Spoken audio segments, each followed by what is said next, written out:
Berjumpa lagi dalam pembelajaran pendidikan agama Katolik dan budi pekerti.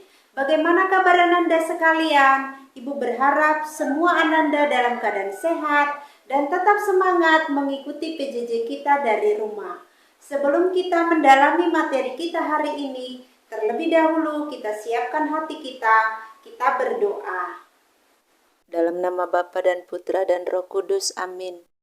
Ya Bapa, sumber keselamatan hidup kami, pujian dan syukur kami aturkan kepadamu, karena Engkau telah menyatukan kami dari berbagai tempat, suku, bangsa, dan bahasa, menjadi umat-Mu yang kudus, yaitu gereja. Melalui pelajaran hari ini, kami ingin memahami lebih mendalam tentang gereja sebagai umat Allah, dan kemudian menghayatinya dalam kehidupan keseharian kami. Mampukanlah kami membuka hati, budi, dan pikiran kami dalam pelajaran hari ini, agar selanjutnya dapat hidup sebagai anggota gereja-Mu. Demi Kristus Tuhan dan pengantara kami. Amin. Dalam nama Bapa dan Putra dan Roh Kudus. Amin. Setelah kita membuka pembelajaran kita dengan doa pembukaan, kita akan mendalami materi kita hari ini dan judul kita adalah Gereja sebagai umat Allah part 2. Adapun kompetensi dasar kita dari 1.11, mengagumi gereja sebagai umat Allah dan persekutuan yang terbuka, dan indikator pencapaian hasil belajar. Pada akhir pembelajaran diharapkan siswa mampu yang pertama mengungkapkan pandangannya tentang gereja melalui pengalaman pribadi, lagu, cerita, atau gambar. Yang kedua, menjelaskan arti gereja yang sesungguhnya sebagai umat Allah. Yang ketiga, menyebutkan ciri-ciri gereja sebagai umat Allah. Yang keempat, menjelaskan arti gereja menurut ajaran gereja Lumen Gentium artikel 2, Lumen Gentium artikel 4, dan Lumen Gentium artikel 7, dan menjelaskan konsekuensi gereja sebagai umat Allah dalam hidup menggereja dewasa ini. Minggu yang lalu kita sudah mendalami bahwa umat Allah itu adalah paguyuban orang-orang yang beriman yang telah dipilih oleh Allah. Sebagai anak-anak Allah, semuanya mempunyai martabat yang sama dalam pembaptisan. Tidak ada umat kelas VIP, semua anak Allah. Awam, imam, biarawan-biarawati, para tokoh umat semuanya berjalan bersama, berziarah menuju rumah Bapa. Semuanya ikut ambil bagian dalam pembangunan gereja, solider dan saling memperhatikan. Kita akan melanjutkan bagian yang kedua, menggali ajaran gereja tentang makna gereja sebagai umat Allah dari Lumen Gentium artikel 2. Rencana Bapa yang bermaksud menyelamatkan semua orang. Atas keputusan kebijaksanaan serta kebaikannya yang sama sekali bebas dan rahasia, Bapa yang kekal menciptakan dunia semesta. Ia menetapkan bahwa Ia akan mengangkat manusia untuk ikut serta menghayati hidup ilahi. Ketika dalam diri Adam, umat manusia jatuh, Ia tidak meninggalkan mereka, melainkan selalu membantu mereka supaya selamat demi Kristus penebus, citra Allah yang tak kelihatan, yang sulung dari segala makhluk. Kolose 1 ayat 15. Adapun semua orang yang sebelum segala zaman telah dipilih oleh Bapa, telah dikenalnya dan ditentukannya sejak semula untuk menyerupai citra putranya, supaya dialah yang menjadi sulung di antara banyak saudara. Roma 8 ayat 29. Bapa menetapkan untuk menghimpun mereka yang beriman akan Kristus dalam gereja kudus.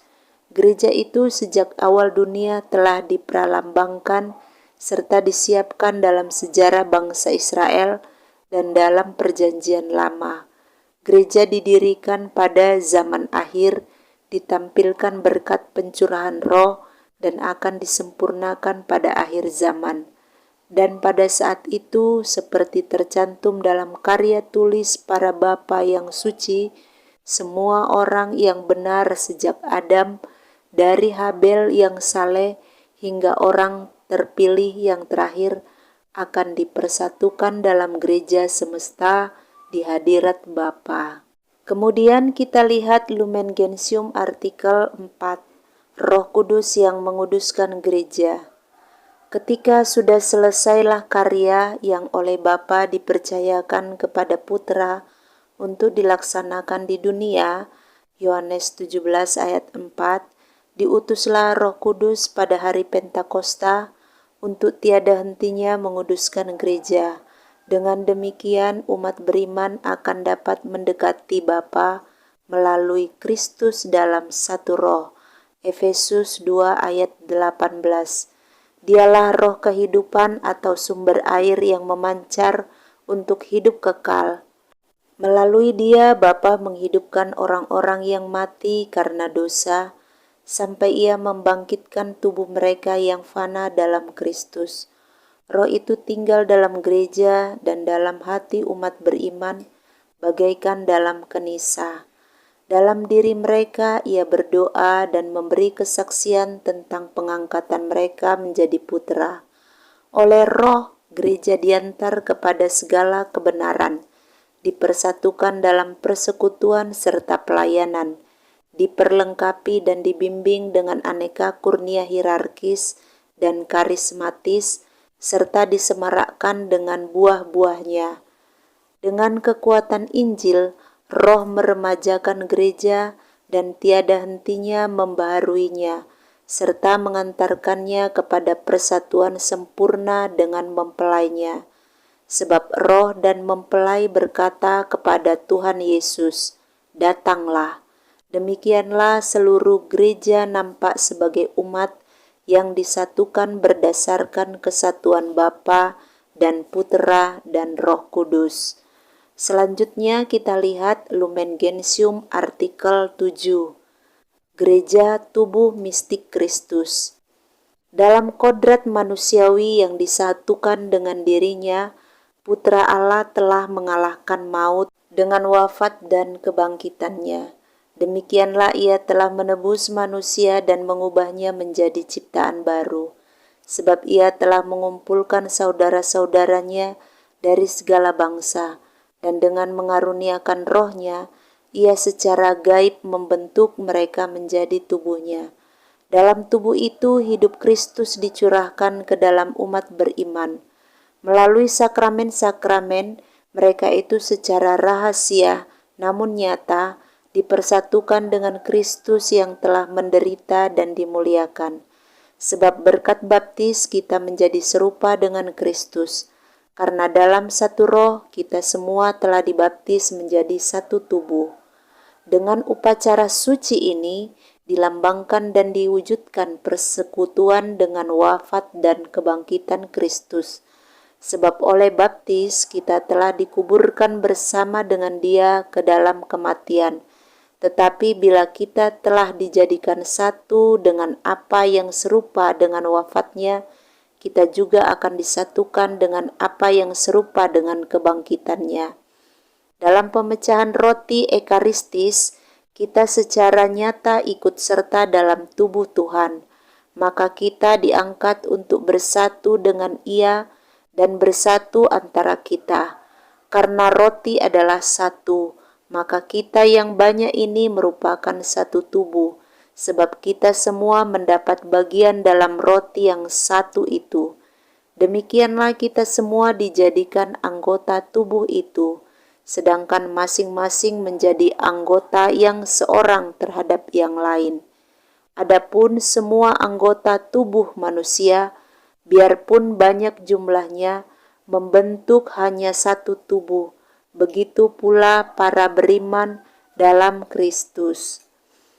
Juga dalam pembangunan tubuh Kristus terhadap aneka ragam anggota dan jabatan, satulah Roh yang membagikan aneka anugerahnya sekedar kekayaannya dan menurut kebutuhan pelayanan, supaya bermanfaat bagi gereja. Di antara karunia-karunia itu, rahmat para rasul mendapat tempat istimewa, sebab Roh sendiri menaruh juga para pengemban karisma di bawah kewibawaan mereka. Roh itu juga secara langsung menyatukan tubuh dengan daya kekuatannya dan melalui hubungan batin antara para anggota. Ia menumbuhkan cinta kasih di antara umat beriman dan mendorong mereka untuk mencintai. Maka bila ada satu anggota yang menderita, semua anggota ikut menderita. Atau bila satu anggota dihormati, semua anggota ikut bergembira. Kepala tubuh itu Kristus. Ia citra Allah yang tak kelihatan, dan dalam Dia segala sesuatu telah diciptakan. Ia mendahului semua orang, dan segala-galanya berada di dalam Dia. Ialah kepala tubuh, yakni gereja. Ia pula pokok pangkal yang sulung dari orang mati, supaya dalam segala sesuatu Dialah yang utama. Dengan kekuatannya yang agung, Ia berdaulat atas langit dan bumi, dan dengan kesempurnaan serta karyanya yang amat luhur, Ia memenuhi seluruh tubuh dengan kekayaan kemuliaannya. Semua anggota harus menyerupai Kristus, sampai Ia terbentuk dalam mereka. Maka dari itu kita diperkenankan memasuki misteri-misteri hidupnya, disamakan dengannya, ikut mati dan bangkit bersama dengannya, hingga kita ikut memerintah bersama dengannya. Selama masih mengembara di dunia dan mengikut jejaknya dalam kesusahan dan penganiayaan, kita digabungkan dengan kesengsaraannya sebagai tubuh dan kepala. Kita menderita bersama dengannya, supaya kelak ikut dimuliakan bersama dengannya pula. Dari Kristus seluruh tubuh yang ditunjang dan diikat menjadi satu oleh urat-urat dan sendi-sendi, menerima pertumbuhan ilahinya. Senantiasa Ia membagi-bagikan karunia-karunia pelayanan dalam tubuhnya, yakni gereja. Berkat kekuatannya kita saling melayani dengan karunia-karunia itu agar selamat. Demikianlah sementara mengamalkan kebenaran dalam cinta kasih, kita bertumbuh melalui segalanya menjadi Dia yang menjadi kepala kita, supaya kita tiada hentinya diperbarui dalam Kristus. Ia mengaruniakan Roh-Nya kepada kita. Roh itu satu dan sama dalam kepala maupun dalam para anggotanya, dan menghidupkan, menyatukan serta menggerakkan seluruh tubuh sedemikian rupa, sehingga perannya oleh para bapa suci dapat dibandingkan dengan fungsi yang dijalankan oleh asas kehidupan atau jiwa dalam tubuh manusia. Adapun Kristus mencintai gereja sebagai mempelainya. Ia menjadi teladan bagi suami yang mengasihi istrinya sebagai tubuhnya sendiri, sedangkan gereja patuh kepada kepala. Sebab dalam Dia tinggallah seluruh kepenuhan Allah secara badania. Ia memenuhi gereja yang merupakan tubuh dan kepenuhannya dengan karunia-karunia ilahinya, supaya gereja menuju dan mencapai segenap kepenuhan Allah. Ananda sekalian, setelah kita menyimak makna gereja sebagai umat Allah dari Lumen Gentium artikel 2, artikel 4, dan artikel 7, kita bisa merumuskan bahwa hakikat gereja sebagai umat Allah itu ada 4 poin. Yang pertama, umat Allah itu merupakan suatu pilihan dan panggilan dari Allah sendiri.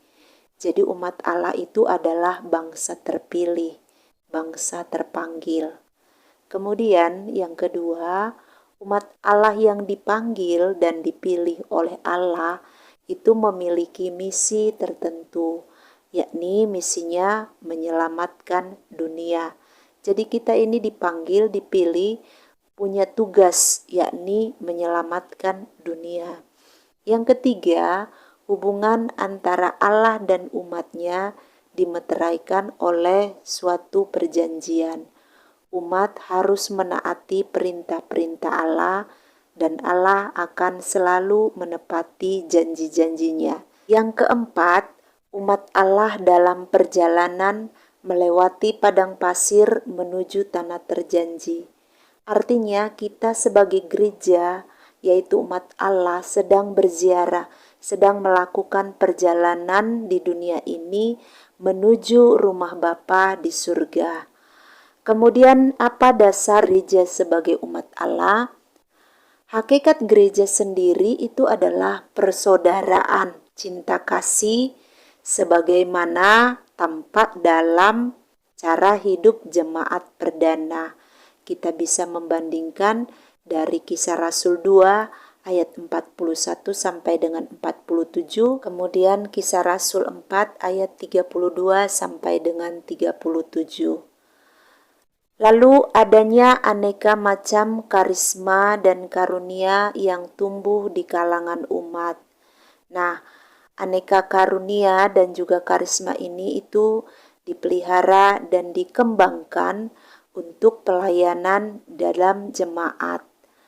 Kemudian seluruh anggota gereja itu memiliki martabat yang sama sebagai satu anggota umat Allah, meskipun di antara kita ini terdapat fungsi yang berbeda. Jadi pada dasarnya kita sebagai anggota gereja memiliki martabat yang sama. Yang berbeda itu adalah fungsinya masing-masing ataupun perannya. Lalu selanjutnya adalah konsekuensi gereja sebagai umat Allah. Konsekuensinya itu ada 3. Yang pertama, konsekuensi untuk umat. Ini awam sendiri maksudnya ya. Umat itu harus menyadari kesatuannya dengan umat yang lain. Artinya menghayati iman di dalam kebersamaan. Jadi umat itu diharapkan ambil bagian dalam kegiatan-kegiatan hidup menggereja, baik itu di lingkungan atau di wilayahnya dengan segala karunia yang dimilikinya. Kemudian konsekuensi untuk hierarki, bahwa hierarki itu mesti menyadari bahwa tugas kepemimpinan yang diembannya itu adalah tugas pelayanan. Jadi mereka hendaknya berada di tengah-tengah umat sebagai pelayan. Hierarki sendiri semestinya memberi ruang dan tempat bagi umat untuk berperan aktif ikut dalam membangun gereja dengan karisma dan karunia yang mereka miliki. Lalu yang ketiga, konsekuensi dalam hubungan hierarki umat. Jadi hierarki itu harus memandang umat sebagai partner kerja dalam membangun gereja, bukan sebagai pelengkap penderita yang seolah-olah tidak berperan apa-apa. Jadi hierarki juga harus memperlakukan seluruh anggota gereja sebagai satu umat Allah yang memiliki martabat yang sama meskipun menjalankan fungsi yang berbeda-beda. Kemudian bagaimana kita menghayati makna gereja sebagai umat Allah? Kita hendaknya menyadari bahwa kita semua adalah anggota gereja Katolik atau anggota umat Allah. Dan gereja Katolik sendiri terdiri dari guru, dokter, pengusaha, jaksa, pengacara, petani, pedagang, suster, pastor, pramugari, pilot, uskup, dan sebagainya.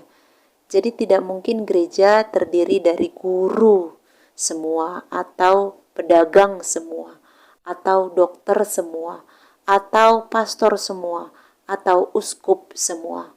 Karena itu, kebersamaan, kekeluargaan, persatuan, persekutuan dari keanekaragaman dalam iman akan Kristus, itulah yang menjadi ciri gereja.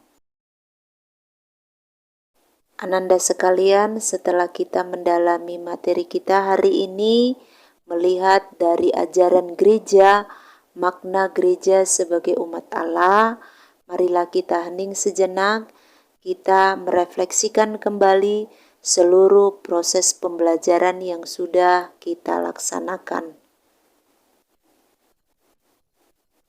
Sejauh manakah kamu dapat hidup menggereja, menggunakan segala karisma, karunia, dan fungsi yang dipercayakan kepadamu untuk kepentingan dan misi gereja di tengah masyarakat? Nah, refleksi ini silakan Ananda kerjakan di dalam buku catatanmu. Kemudian untuk tugas ini ada 3, Ananda boleh memilih salah satu di antaranya. Jadi tugasnya yang pertama membuat doa syukur, kemudian yang kedua menuliskan kegiatan konkret yang dapat kamu lakukan di lingkungan atau di parokimu. Kemudian kamu membuat laporan tertulis tentang kegiatanmu tersebut, juga dibubuhi dengan tanda tangan dari orang tua. Lalu ada yang ketiga, kamu boleh melakukan wawancara dengan pastor paroki ataupun juga katekis atau guru agama yang ada di parokimu tentang makna gereja sebagai umat Allah, dan juga kamu tulis hasil wawancaramu. Nah, Ananda silahkan pilih satu di antara 3 tugas yang sudah Ibu sediakan. Dan untuk menutup pembelajaran kita pada hari ini, mari kita siapkan hati, kita kembali berdoa. Dalam nama Bapa dan Putra dan Roh Kudus, amin. Ya Bapa yang Maha Bijaksana, Engkau telah menyegarkan pemahaman kami tentang gereja sebagai umat Allah dalam pertemuan kami ini. Kini kami mohon rahmatilah dengan Roh Kudus-Mu agar kami semakin bangga dan dengan penuh semangat menjalani hidup kami sebagai anggota gereja, sebagai umat-Mu yang Kau telah tebus. Engkau yang hidup dan meraja kini dan sepanjang masa. Amin. Dalam nama Bapa dan Putra dan Roh Kudus. Amin. Demikian pembelajaran kita pada hari ini. Kita bertemu dalam pembelajaran kita minggu depan. Selamat belajar. Shalom.